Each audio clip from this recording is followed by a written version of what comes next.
اعوذ باللہ من الشیطان الرجیم بسم اللہ الرحمن الرحیم۔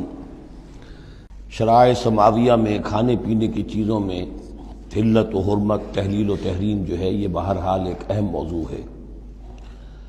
یہ موضوع آپ کو یاد ہوگا سورہ بقرہ سے چل رہا ہے مسلسل، کہ مشرکانہ اوہام کی وجہ سے ان کے ہاں بہت سی چیزوں کے بارے میں نسل بعد نسل کچھ چیزیں ذہنوں میں بیٹھ گئی تھیں کہ یہ چیزیں حرام ہیں، اور یہ کہ اس قسم کی چیزیں جو ہیں پھر ذہنوں سے، دلوں سے، مزاجوں سے نکلنے میں بہت وقت لیتی ہیں اور بار بار جو ہے اس کی طرف توجہ دلانی پڑتی ہے۔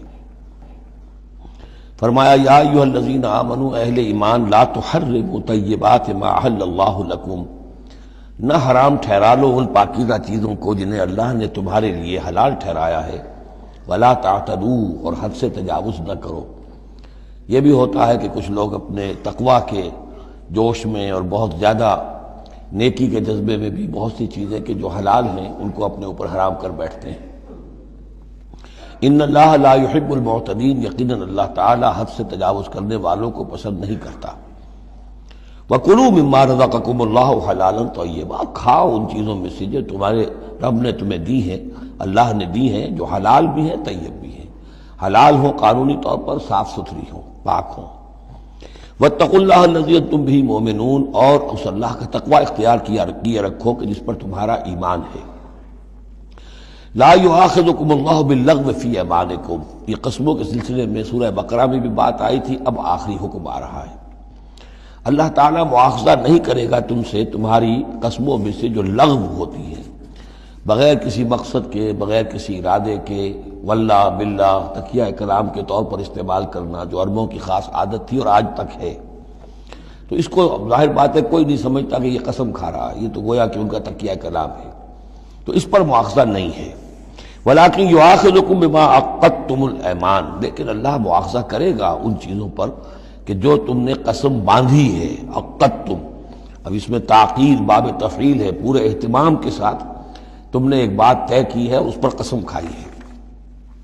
فَكَفَّارَتُهُ، اب اگر ایسی قسم کو توڑنا ہو تو اس کا ایک کفارہ ہے۔ فَكَفَّارَتُهُ إِطْعَامُ عَشَرَةِ مَسَاكِينَ مِنْ أَوْسَطِ مَا تُطْعِمُونَ أَهْلِيكُمْ، اس کو کھانا کھلانا ہے 10 مساکین کو، محتاج کو، وہ اوسط کھانا کہ جو تم اپنے گھر والوں کو کھلاتے ہو۔ او کسوتہم، یا پھر ان کو کوئی کپڑا دینا ہے۔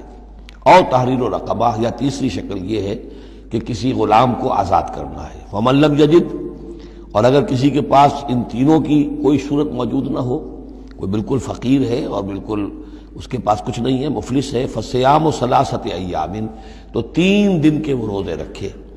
ذالک کفارۃ ایمانکم اذا حلفتم، یہ کفارہ ہے تمہاری قسموں کا جب کہ تم وہ قسم کھا بیٹھو۔